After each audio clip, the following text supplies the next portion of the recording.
Lorsque le peuple eut entendu ces sinistres paroles, il fut dans la désolation, personne ne mit ses ornements.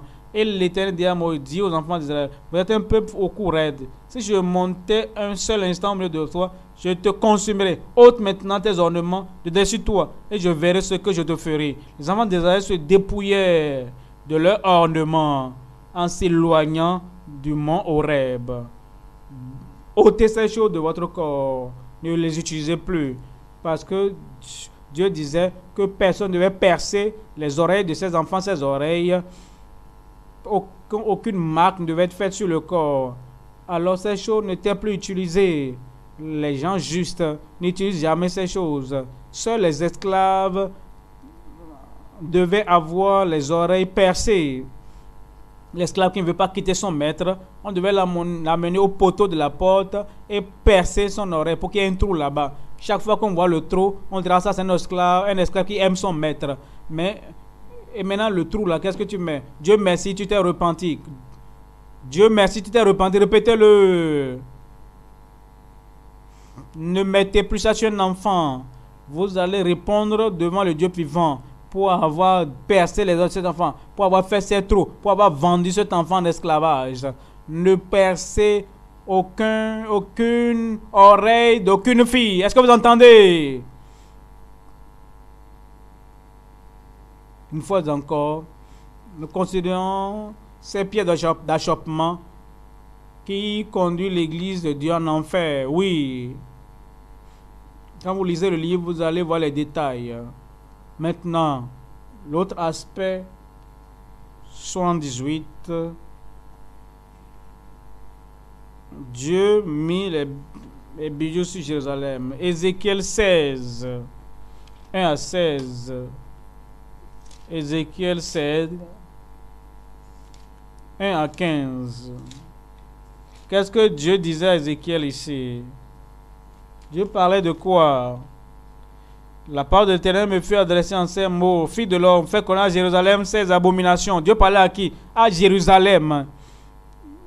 Il a donné une forme féminine où les pronoms elle étaient utilisés sur Jérusalem.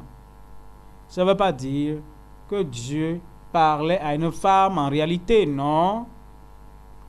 C'est à Jérusalem. Comprenez.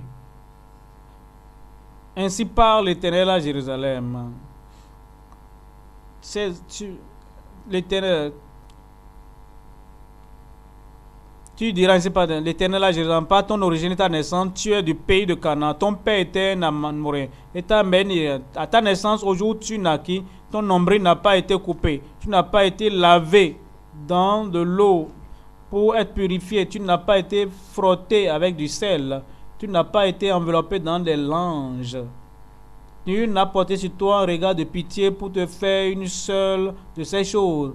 Pas compassion pour toi, mais tu as été jeté dans les champs le jour de ta naissance, parce qu'on avait horreur de toi. On parle à une seule personne, parlant à Israël.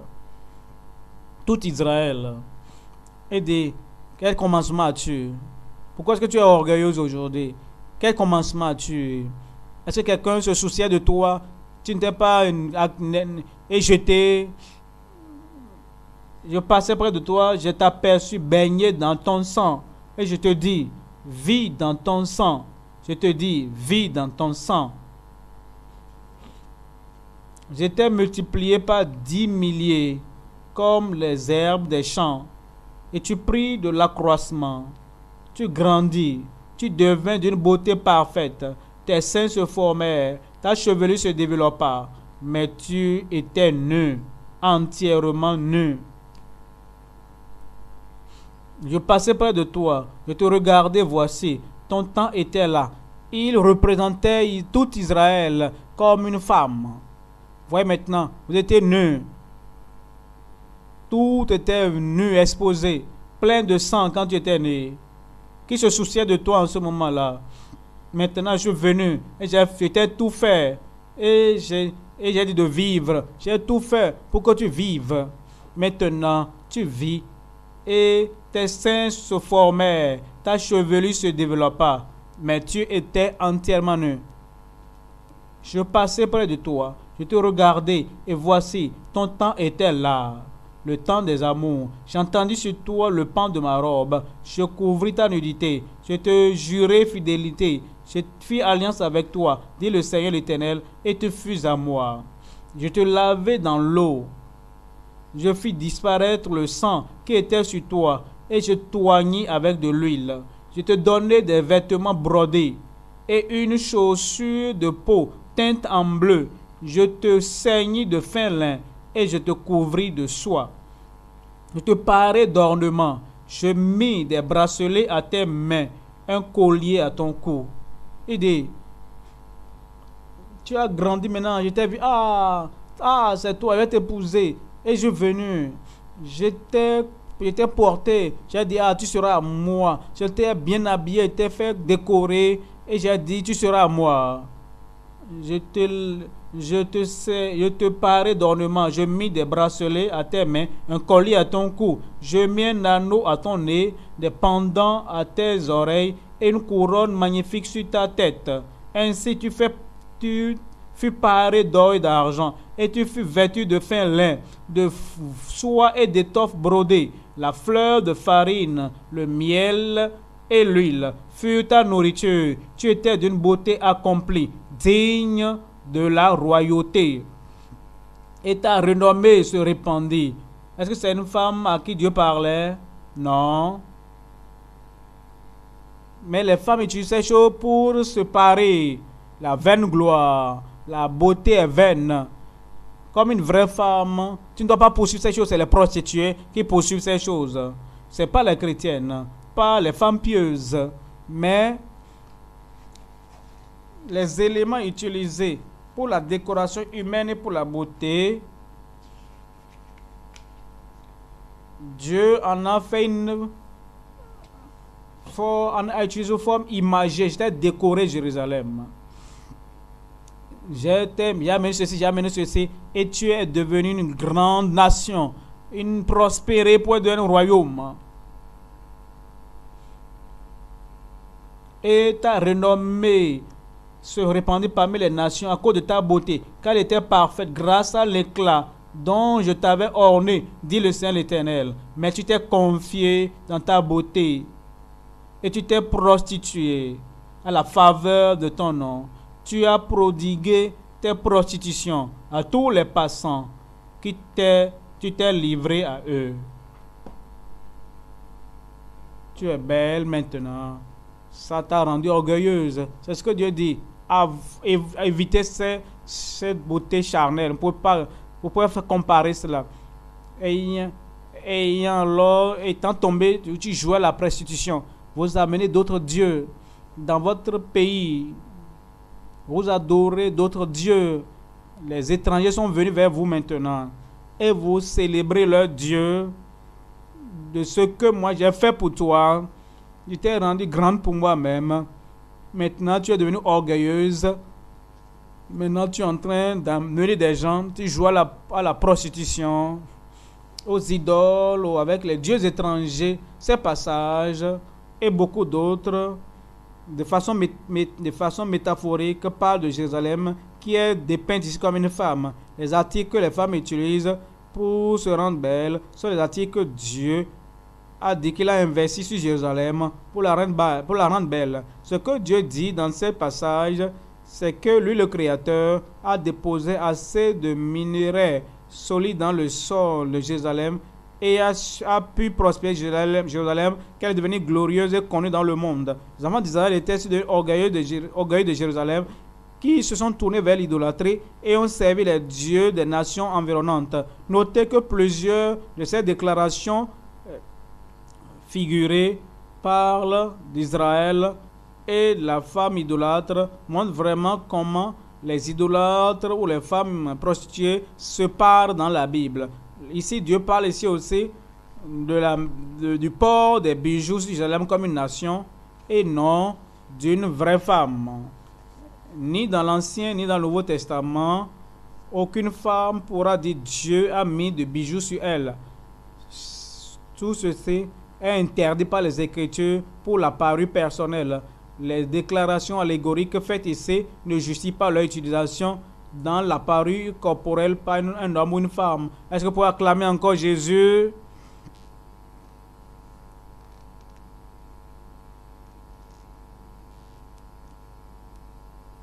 Amen.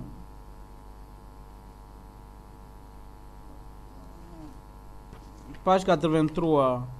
Le père du fils prodigue a mis une bague à la main de son fils. En Luc 15, 22. Luc 15, verset 22.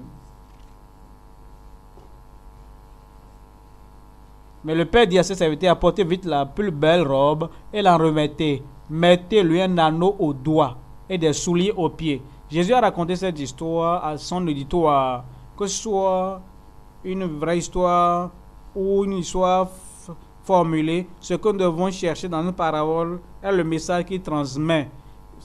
Il est reconnaissablement connu que la parabole communique un message et les différentes paroles et les termes utilisés ne doivent pas être prises pour des doctrines. Notez dans cette parabole que ce n'était pas Jésus, mais le père du fils prodigue qui a ordonné qu'une ringue soit mise à sa main. Ce n'était pas Jésus, ce n'était pas Dieu le Père, mais le père du fils prodigue, un être humain sur terre, que tout le monde dit, ce n'était pas Dieu le Père, mais le père de l'enfant prodigue.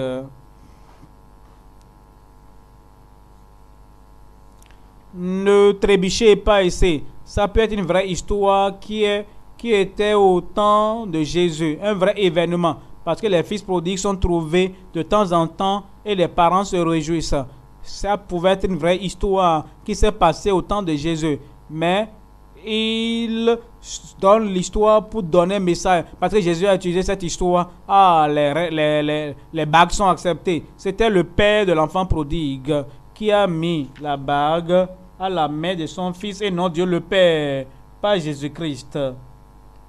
Si Dieu vient parler de justice, de sainteté, vous devez éviter les anneaux, les bagues de mariage. Ne dites pas, ah, la loi justifie ça. Non. Alors, ce passage ne doit pas considérer comme si Jésus approuve l'usage des anneaux, des bagues. Jésus a donné une parabole similaire dans Luc 16, parlant de l'intendant injuste qui a reçu la félicitation pour son travail. Un homme avait un intendant qui a commencé à voler, à détourner. Cet homme a appelé pour dire, entendu ce que tu as fait. Tu ne peux pas continuer à être mon intendant. Tu ne seras plus mon intendant. Fais rencontre. Quand il a remarqué cela, il est allé vers tous ceux qui devaient à son maître. Il a réduit leurs dettes, afin que lorsque le maître va le renvoyer, qu'il puisse revenir vers eux et dire, ah, tu es un bon homme, ah, tu es un bon homme. Et ils vont le bénir. Jésus a dit, les enfants de ce monde, de ce siècle, sont plus sages que les enfants de la lumière. Le maître de ses serviteurs, quand il a appris ce que son serviteur a fait, il a dit, ah, ce garçon a agi sagement. Maintenant, est-ce que vous allez faire cette affaire frauduleuse parce que Jésus a donné une histoire? Est-ce que vous irez faire ces actes criminels parce que Jésus-Christ a donné une illustration pour cela? Alors, vous n'allez pas approuver les anneaux, les bagues parce que Jésus a donné une illustration, une portion. Quand vous irez dans la Bible, vous allez voir ces choses clairement pour vous-même. Alors vous voyez, ces choses ne sont pas acceptables dans la chrétienté. Le Seigneur n'accepte pas ça. Rejetez cela. Est-ce que nous sommes les hommes qui prêchons? Il y a des églises fondées sur ces principes. À la page 94. Certaines églises ont été fondées sur ces principes, mais elles ont rétrogradé. C'est la rétrogradation qui les a éloignées. Il y a des raisons pour lesquelles elles ont rétrogradé. Les églises fondées sur cette conviction. Les pères fondateurs de plusieurs assemblées chrétiennes ont enseigné contre l'utilisation des bijoux dans l'habillement chrétien à la lumière des Écritures pour préserver leurs membres saints. Mais quand le ministère des pères fondateurs et de ceux de leurs successeurs immédiats ont quitté par la mort, les dirigeants qui les ont succombé à la pression interne de leurs membres et ont autorisé l'utilisation des bijoux, argumentant que ce n'est pas essentiel ou que les Écritures n'ont pas réellement interdit leur utilisation. Les raisons suivantes expliquent le changement de leurs convictions. Premièrement, les pères fondateurs de telles assemblées n'ont pas mis leurs convictions et doctrines par écrit pour expliquer clairement et rendre cela accessible aux générations futures. Cette doctrine était seulement accentuée verbalement, et lorsque leurs membres ont cessé d'entendre ce message, leurs convictions se sont affaiblies et se sont évaporées. Le message et les doctrines de l'Évangile étaient mieux prêchés et préservés par les écrits. Voyons ce que Luc a dit en Luc 1, versets 1 à 4. Amen. Plusieurs ayant entrepris de composer un récit des événements qui se sont accomplis parmi nous, suivant ce que nous ont transmis ceux qui ont été des témoins oculaires. Qu'est-ce que les générations suivantes vont entendre? Ils n'entendront rien. La fumée dans le ciel dure un peu de temps et est dispersée par le vent. Verset 2. Suivant ce que nous ont transmis, qui ont été des témoins oculaires dès le commencement et ceux devenus des ministres de la grande la parole. Il m'a aussi semblé bon, après avoir fait des recherches exactes sur toutes ces choses, depuis leur origine, de te les exposer par récit d'une manière suivie, excellent Théophile, afin que tu reconnaisses la certitude des enseignements que tu as reçus. Je les ai mis par écrit. Je connais les détails, je connais la vérité. J'ai mis ces choses clairement par écrit pour te guider et pour les générations futures, pour qu'elles puissent demeurer par rapport au ministère et à la vie de Jésus-Christ, par rapport aux actes des apôtres de notre temps. Personne ne l'a écrit. Personne n'a mis ça par écrit. Alors si Luc n'avait pas écrit, nous n'aurons jamais connu ce qui a été fait par les apôtres. Alors ces pères fondateurs n'ont pas mis ces choses par écrit. Oui. Deuxièmement, il y a des tests bibliques difficiles sur les bijoux qui exigent l'exposition pour que les sens soient clairs.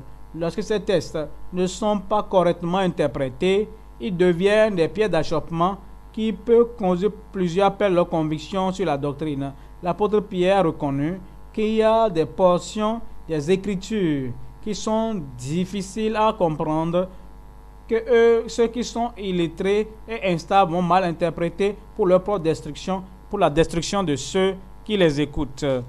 2 Pierre 3, 16. 2 Pierre 3, 16. Comme dans toutes ces épîtres,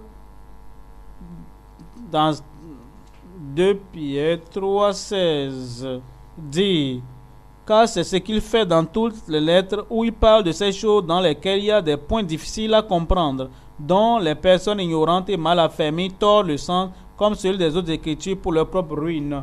L'apôtre Paul a exhorté Timothée à étudier pour donner l'interprétation correcte des Écritures, pour enseigner et obéir pour son salut et le salut de ceux qui l'écoutent.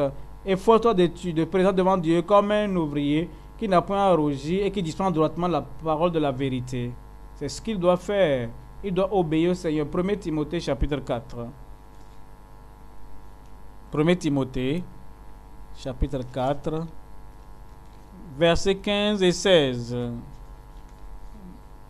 Médite ces choses, donne-toi tout entier à elles, afin que tes progrès soient évidents pour tous. Prends garde à toi-même et à toutes tes doctrines. Persévère, en agissant ainsi, tu te sauveras et tu sauveras ceux qui t'écoutent. Écoutez, vous qui prêchez et que vos membres portent des boucles d'oreilles, est-ce que vous faites des vanités? Vous prêchez et vos membres portent, les femmes défrisent les cheveux, vous perdez votre temps. Il n'y aura pas de récompense que vous faites? Oui. Ici, Paul dit à Timothée, il dit: prends garde à toi-même. Il ne faut pas aller dans les argumentations. On te dit des choses pour que ton ministère soit excellent. Prends garde à toi-même et prends garde aux enseignements. D'accord, vous devez les apprendre. Humilier pour apprendre. peu importe le temps que tu as passé dans le ministère, humilie-toi. Il dit, donne-toi tout entier à elle, persévère dans ces choses, la vérité, car en agissant ainsi, en pratiquant ces choses et en les prêchant, tu te sauveras toi-même et tu sauveras ceux qui t'écoutent. Tu as une église et tu n'es pas encore allé au ciel. Aller au ciel exige la fidélité, la sainteté, la justice, la vérité. C'est la vérité qui donne la vie éternelle. Tes membres ne peuvent pas aller au ciel quand ils ne tiennent pas sur la vérité.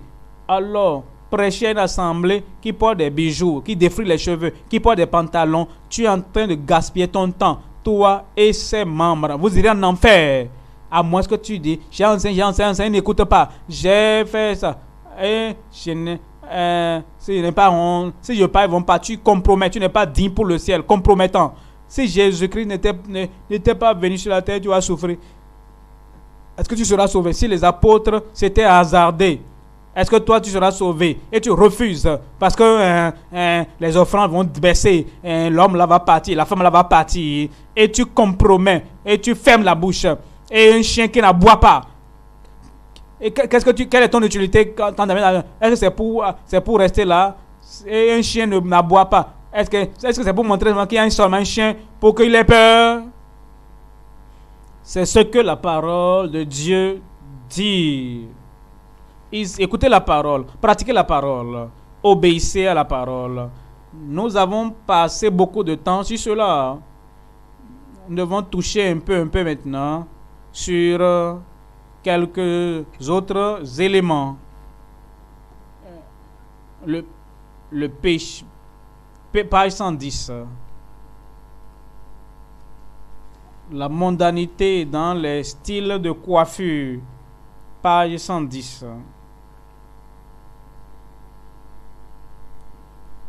Vous ne savez pas que lorsque vous défrisez les cheveux, vous mettez des perles dans votre cheveu, vous péchez. Quels sont les péchés en réalité que vous pratiquez lorsque vous engagez dans cette artificialité? Qu'est-ce que vous faites? Vous jouez avec la gloire de Dieu parce que Dieu a fait tout chose pour sa gloire. Vous jouez avec la gloire de Dieu. C'est sa volonté qui est des noirs et qui a des blancs et qui est des différentes couleurs de peau, de race. Même dans les styles de cheveux, il a donné à ces humains pour sa gloire. Et vous jouez avec ça parce que vous dites non. Vous avez affecté sa gloire. Vous appelez mal bien. La Bible dit malheur à vous. Vous appelez mal bien, vous appelez bien mal. Vous appelez mal bien. Le bien ici que Dieu vous a donné, vous dites que c'est mauvais. Et vous voulez maintenant amener pour les Indiens. Vos cheveux là, c'est pas bon, que c'est mauvais. Vous amenez pour les Indiens et vous couvrez votre tête avec ça. Vous appelez le mal bien. Alors vous êtes un pécheur. Malheur à vous. Vous voulez maintenant changer la peau de votre couleur pour ressembler à une blanche. Malheur à toi.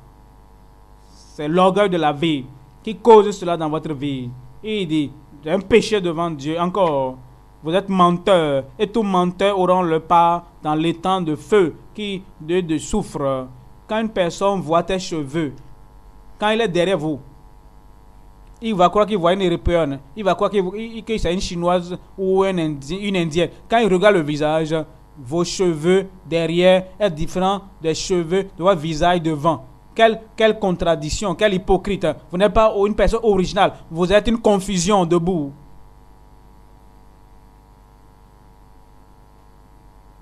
Je vous assure. Instable comme les eaux. Vous n'allez pas exceller. C'est ce que la parole de Dieu dit. Vous êtes menteuse. Ce n'est pas votre cheveux. Ce n'est pas votre peau. Ce ne sont pas vos ongles. Menteurs. Tous les menteurs auront leur part dans l'étang de feu et de soufre. C'est la souillure pour le corps, le temple de Dieu. Ne savez-vous pas que votre corps est le temple du Saint-Esprit? Vous ne l'avez pas fait, vous ne l'avez pas formé. Dieu a fait son corps pour vous. Vous prenez la maison de quelqu'un et vous changez les fenêtres. Vous avez loué une maison, une chambre et vous commencez à changer les portes. Il va vous traîner devant les tribunaux et il va vous évacuer de sa maison. Dieu va régler pour votre compte, pour avoir changé la peau, pour avoir changé vos cheveux. Il y en a qui changent même le nez, qui changent tout. Vous changez. Il y en a même qui changent, vous changez les fesses, vous changez les seins, vous changez tout. Ça, c'est de la méchanceté, le mal devant Dieu.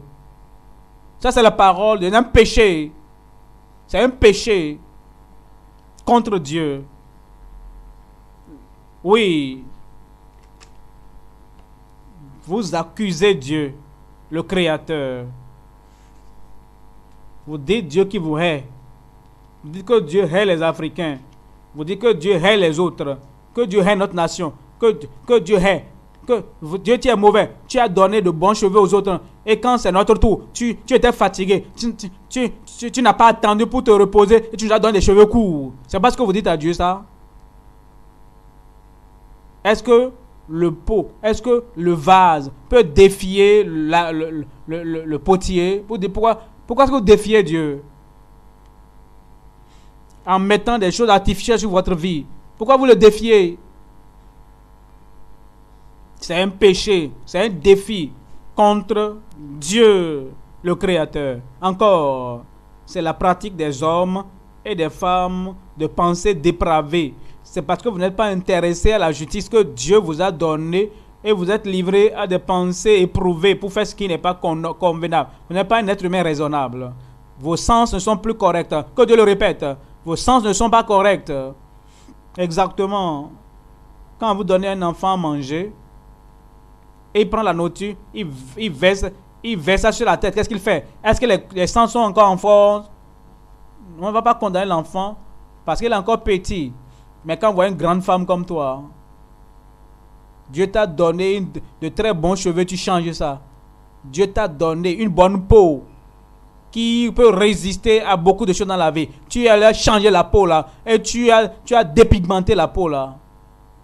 Parce que tu veux servir Satan, c'est une honte, c'est un péché contre Dieu. Dans ta vie, encore, c'est la mondanité. Tu veux être comme le monde. Tu veux être comme le monde. Encore, c'est un complexe d'infériorité que vous vous opposez. Vous vous considérez comme en dessous des Blancs. Vous vous considérez comme en dessous des Blancs. C'est pourquoi les Blancs vous regardent inférieurs. Parce que vous leur montrez qu'ils sont meilleurs que vous. À cause de leurs cheveux. Vous prêtez leurs cheveux. Vous êtes de meilleures créatures. Ils disent oui. C'est pourquoi vous souffrez du racisme. Non? Parce que vous ne respectez pas ce que Dieu a fait dans votre vie.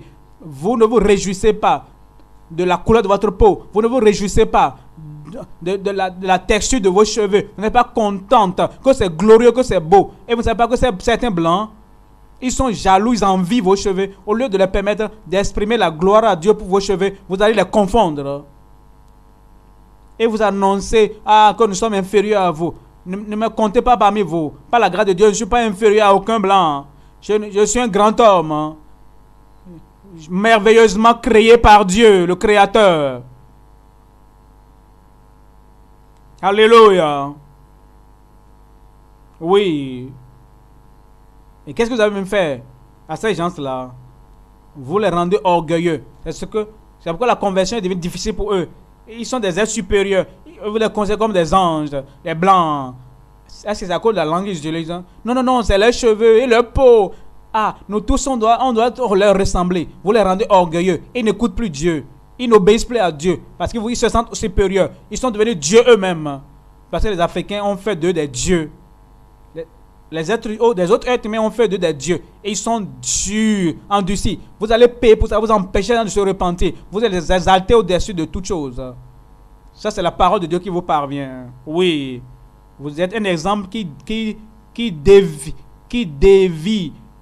Vous êtes un péché. Vous êtes la femme d'un pasteur, une sœur, un homme de Dieu. Homme de Dieu.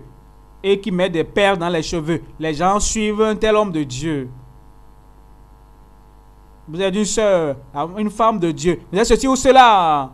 et vous avez déjà des cheveux défrisés quand nous prêchons. Ils vont commencer. Et quand on prêche, il disait, et tel autre évangéliste qui prêche où? Et qui accomplit des miracles. Vous ne savez pas que les démons leur donnent les miracles? Ils n'iront jamais au ciel, à moins qu'ils ne se repentent.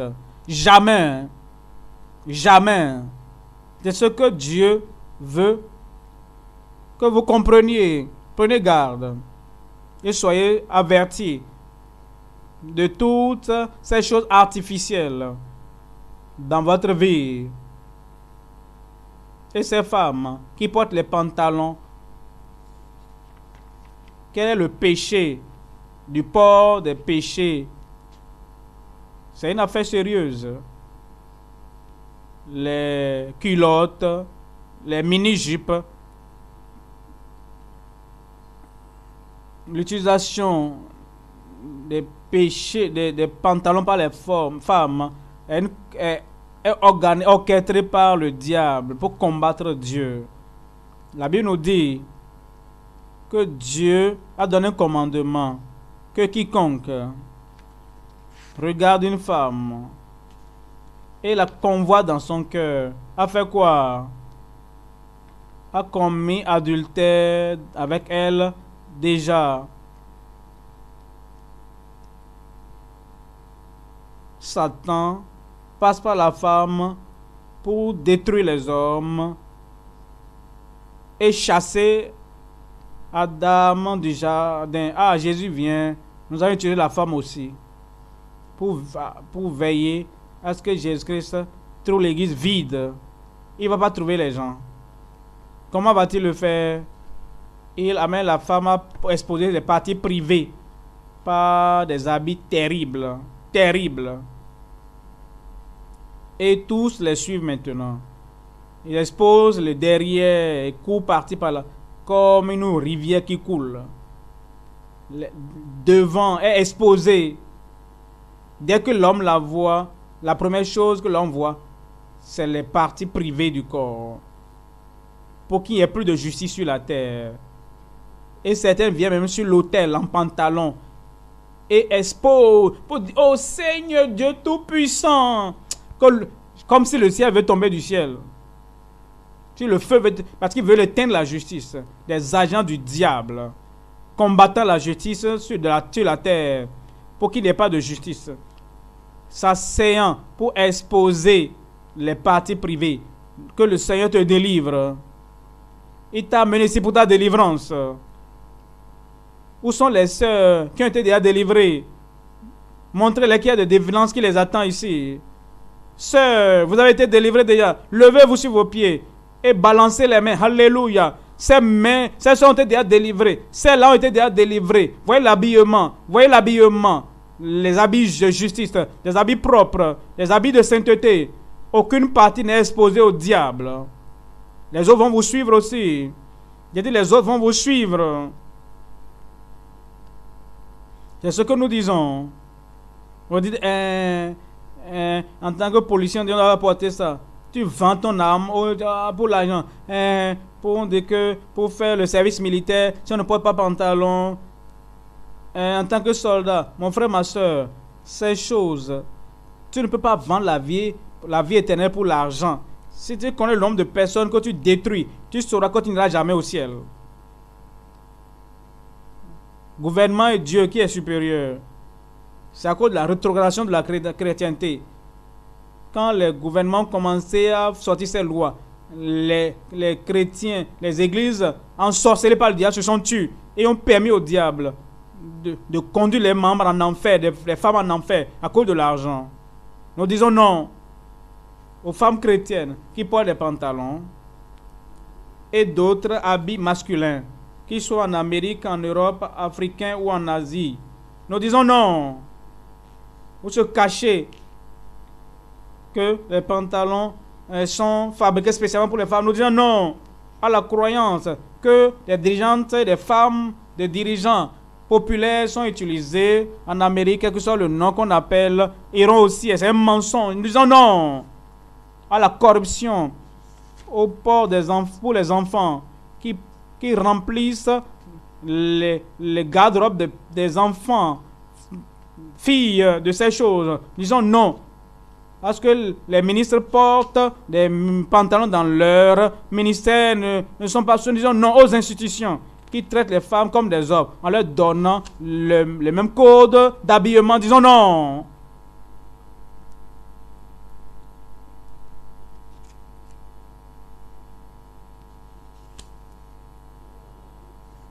Amen.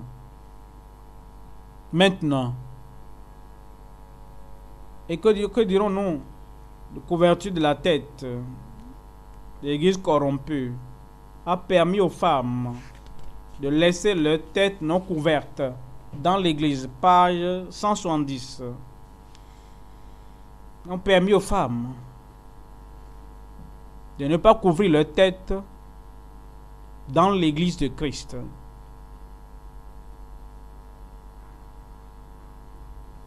Page 111. En examinant les passages des Écritures, 1 Corinthiens 11, 3 à 16.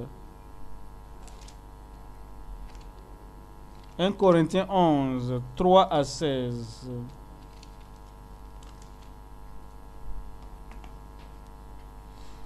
Je veux cependant que vous sachiez que Christ est le chef de toute femme, tout homme, et que l'homme est le chef de la femme, et que Dieu est le chef de Christ. Tout homme qui prie ou qui prophétise la tête couverte déshonore son chef. Toute femme, au contraire, qui prie ou qui prophétise la tête non voilée déshonore son chef. C'est comme si elle était rasée.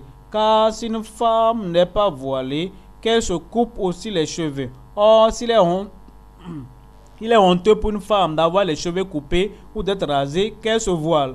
L'homme ne doit pas se couvrir la tête, puisqu'il est l'image et la gloire de Dieu, tandis que la femme est la gloire de l'homme. En effet, l'homme n'a pas été tiré de la femme, mais la femme a été tirée de l'homme.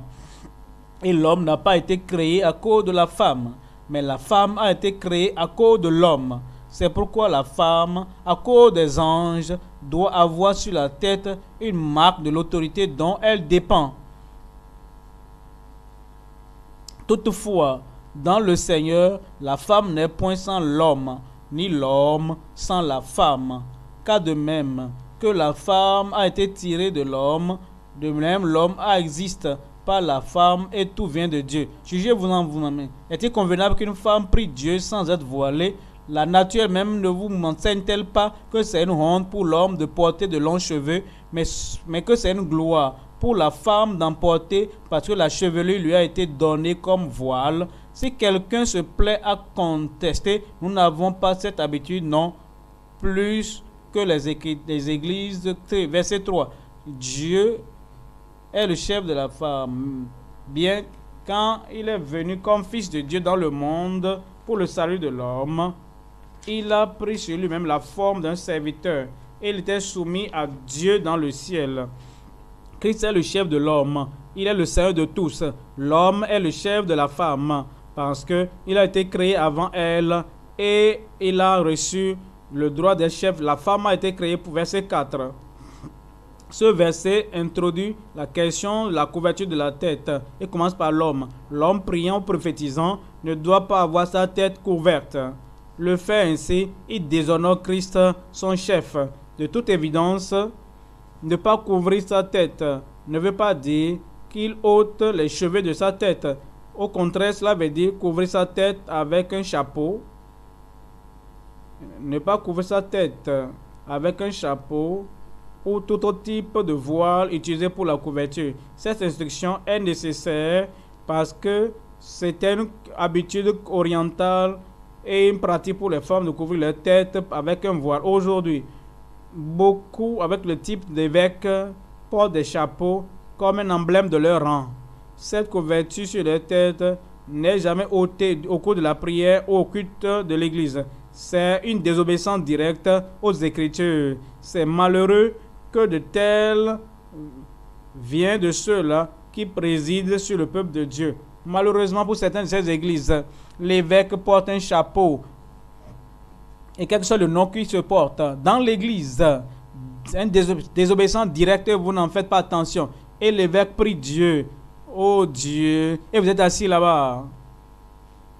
Est-ce que vous pensez que Dieu va respecter votre évêque plus que sa parole? Et l'évêque est dans la désobéissance directe avec Dieu. Il porte des chaînes en or, des chaînes en argent, avec les mains couvertes avec des bagues de toutes sortes. Ah, c'est un évêque. Qui l'a refait, Bichek? Est-ce que Satan n'a pas d'évêque?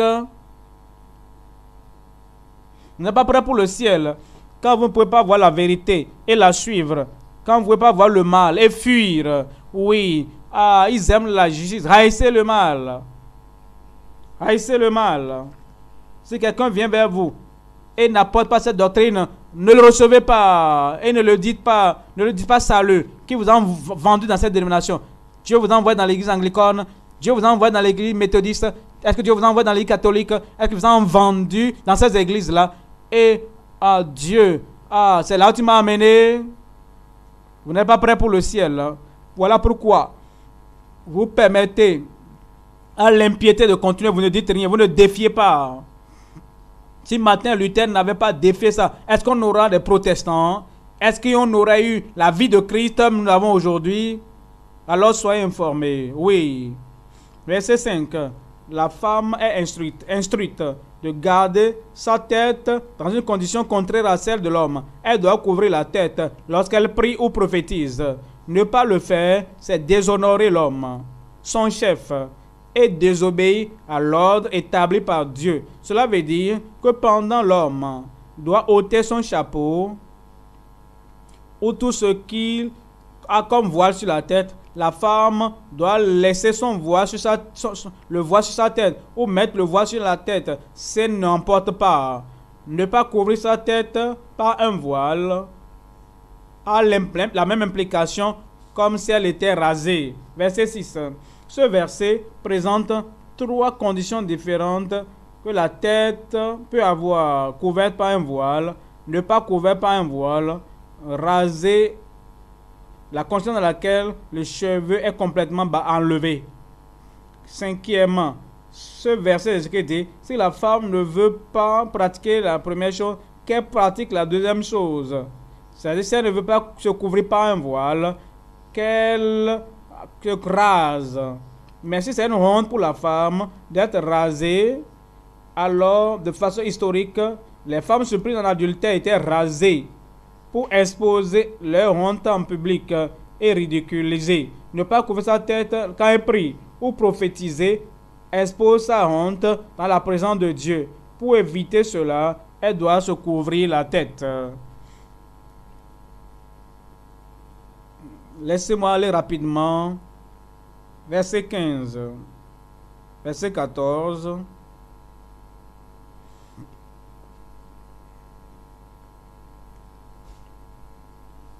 Le Seigneur nous dit, verset 10, la puissance que la femme doit avoir sur sa tête, ce ne sont pas ses cheveux, mais le voile sur sa tête montre qu'elle est sous autorité. La femme ne doit pas couvrir sa tête comme signe de soumission à l'autorité à cause des anges. Considérons les passages suivants. Hébreux 1,14.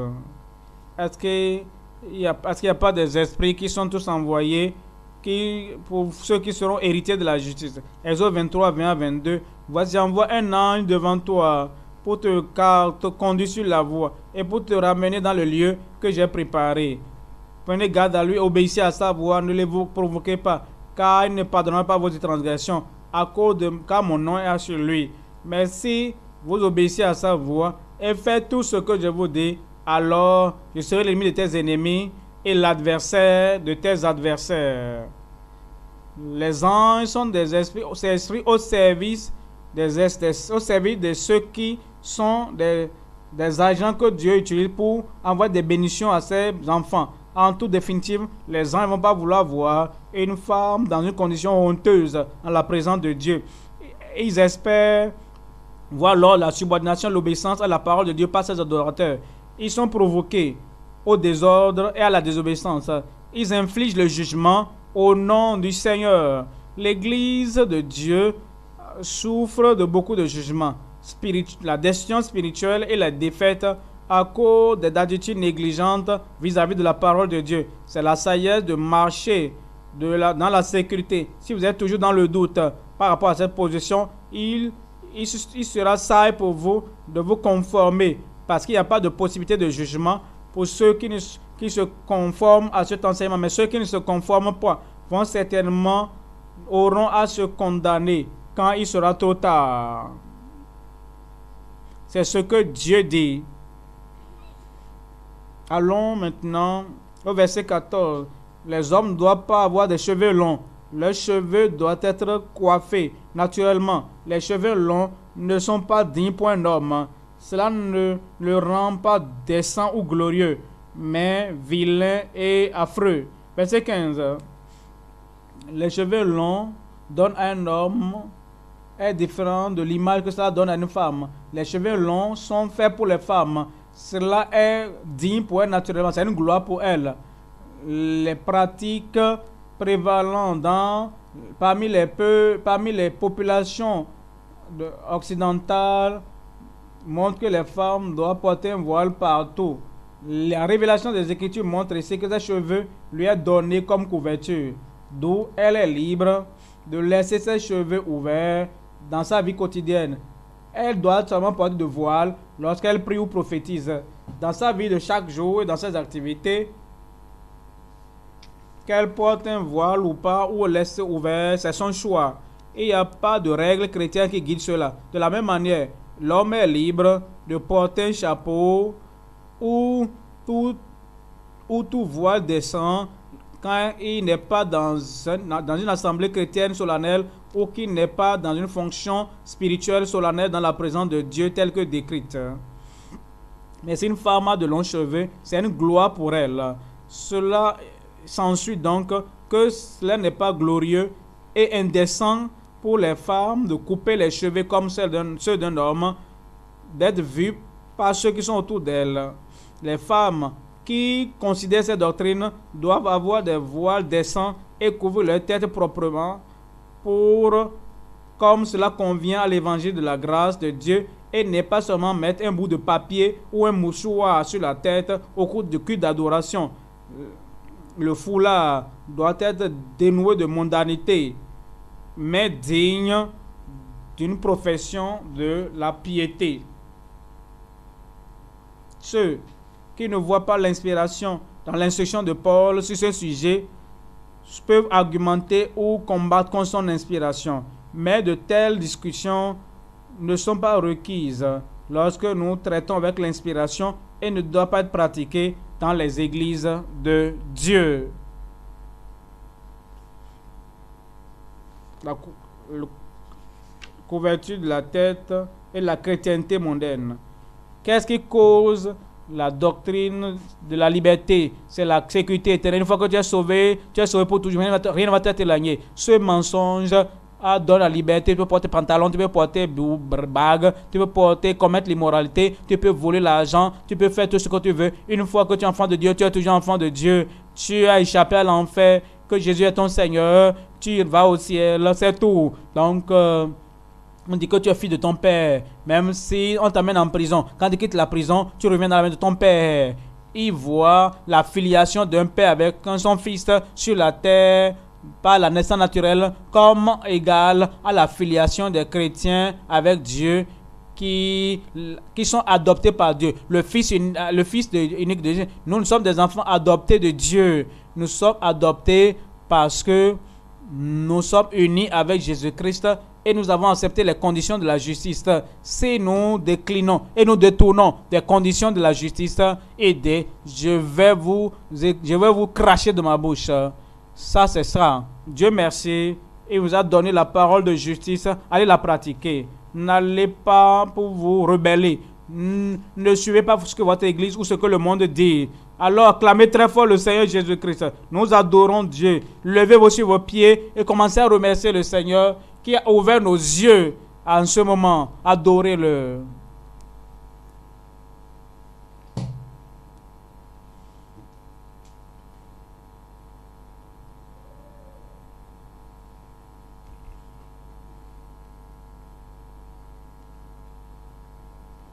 Remerciez le Seigneur, adorez-le.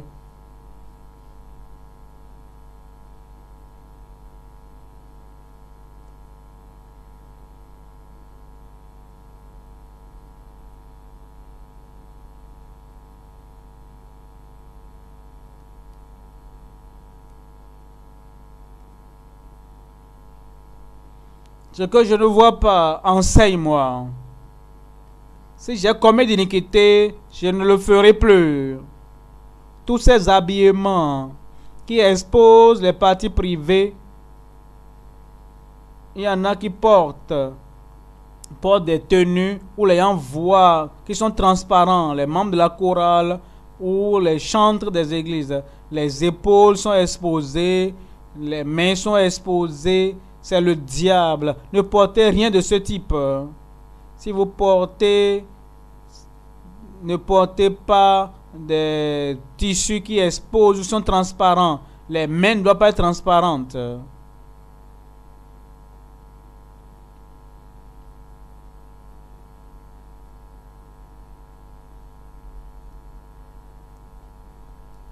Au nom de Jésus, nous prions.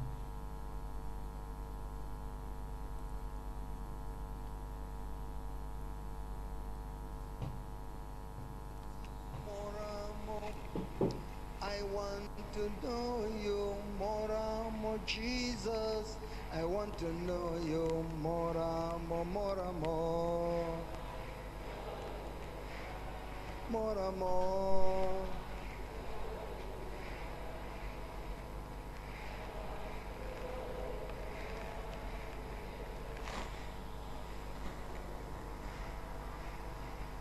I want to serve you more, more, my Lord.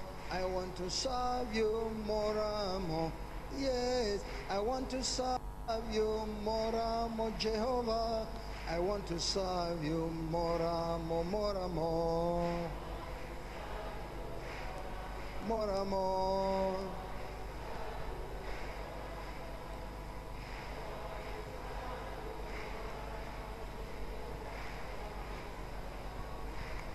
More, more. More, more.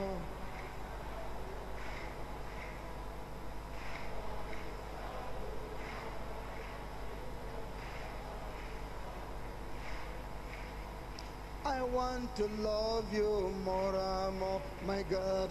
I want to love you more, more. Oh Lord, I want to love you more, more, Savior. I want to love you more, more. Love the Lord. I say, love the Lord.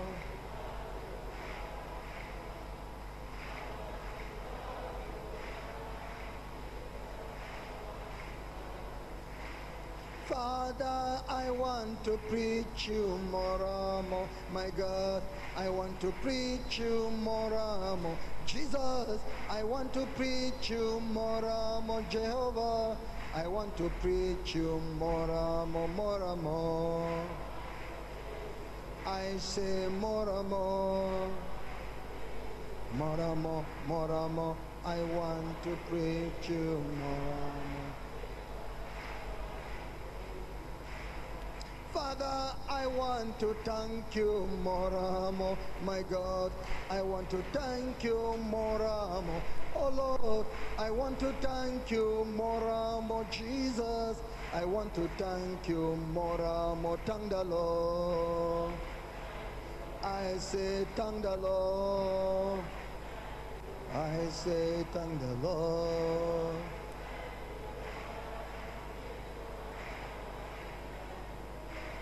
Jesus, I want to praise you more, more, my God. I want to praise you more, more, my God. I want to praise you more, more, Jehovah. I want to praise you more, more, more, more.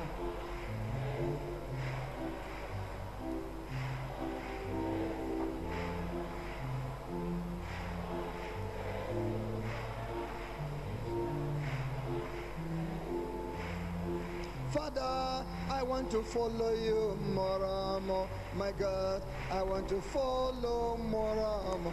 My God, I want to follow you more, more. Jehovah, I want to follow more, more, more, more.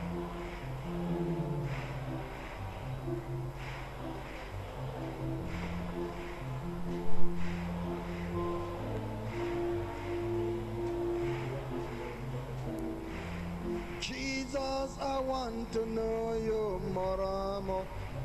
I want to know you more, more. My God, I want to know you more, more. Jesus, I want to know you more,